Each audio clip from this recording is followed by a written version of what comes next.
right now, Mr. Alex. Hello, everyone. I'm sure most of you have heard of a certain Italian plumber, or familiar with a certain Italian plumber. He's been dating back from the 1980s all the way to today. He has been featured in many games with the title of his own name. I'm sure by now most of you know who I'm talking about. I'm speaking, of course, of Mario. Now, I have a question. How many of you, after playing any of the Mario games, ever had the urge to run outside, eat wild mushrooms, jump on turtles, or break bricks with your head?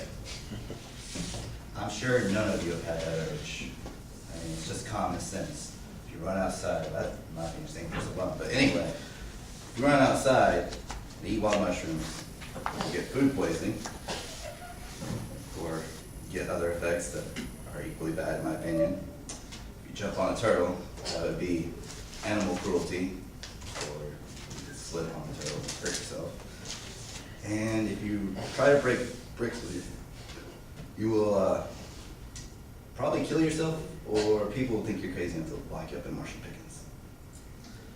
Now, most of us know that, but there are people out there who believe that video games influence or even brainwash our youth into doing dangerous or even violent acts. People like Jack Thompson, a politician, he's been well known in the media for going against video games. He believes the Virginia Tech shooting back in 2007 was because of video games, or the student had been addicted to video games, or something along those lines. Now, I'm here today to convince people who might agree with Mr. Thompson otherwise, and to hopefully show this to them in a different light than what they see it in right now. Now, I've been playing video games since I was 2 years old. Since I was old enough to hold a controller, starting with the Duck Hunt back in the old Nintendo. I'm sure quite a few of you are familiar with that. I have played nearly every type of video game that comes to the market, and I've even worked in the gaming industry as a reviewer and working for online magazines, interviewing developers and whatnot. I like to consider myself living proof that video games do not manipulate or influence youth, but for those of you who need more proof, I'm going to try and supply it. Now, the reason I've come to understand that people believe video games, particularly violent ones, influence youth is because of the interaction and the disturbing content sometimes. According to Dr. Cheryl Olson, an author for the New York Times Magazine, violent games, and I quote, "The deliberately outrageous nature of violent games, though disturbing, makes them easily discernible from real life." What this means is you're not going to develop superhuman powers and take on an army of evil minions just because you did that in a video game. Nor are you going to be able to fly a helicopter because you did that in a video game. Or wreck your car into about 5 or 6 other cars and expect it to still run just because it worked in a video game. More on common sense. However, I think the real problem, honestly, when it comes to things of this nature, any type of media for that matter, is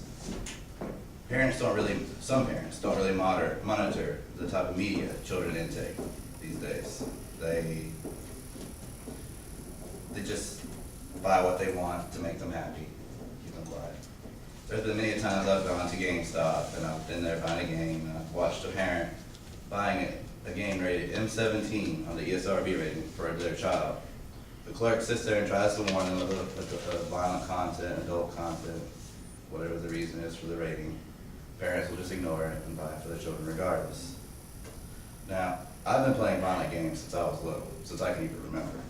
But the difference, I believe, is that my parents made sure they had an important discussion with me before I was allowed to play any violent games. That discussion is a discussion I believe every parent should have with their child. Simply put, it's just to tell your child the difference between reality and fiction, what's real and what's not.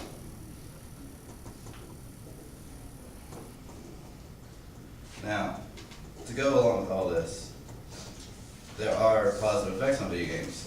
And I believe that because of that, video games should actually be encouraged in some cases. Video games with puzzles in them have shown to help children and adults alike with problem-solving skills.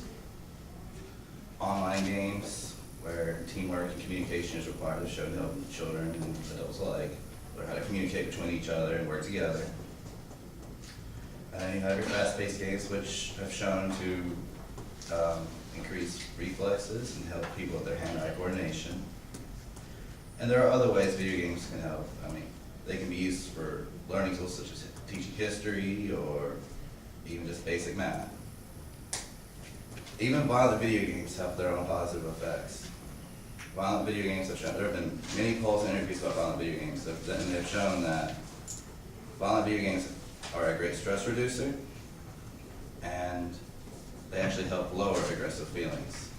I mean, let's say you have a bad day at work, you have a really rude customer, he's just ruined your whole day, and you really just wish you could just punch him in the jaw. Of course you can't, because you need your job.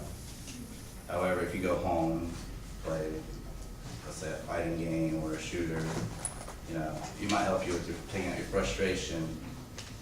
It's better to take your frustration out on something that exists than on a real person, right? In conclusion, though, I believe that video games have in fact, I know video games do not have any effect or influence over anyone in America. They are simply there for entertainment. I believe that if anything taken to any kind of extreme can be considered an addiction or harmful. However, video games, taken in moderation and taken for what they really are quite harmless. Thank you.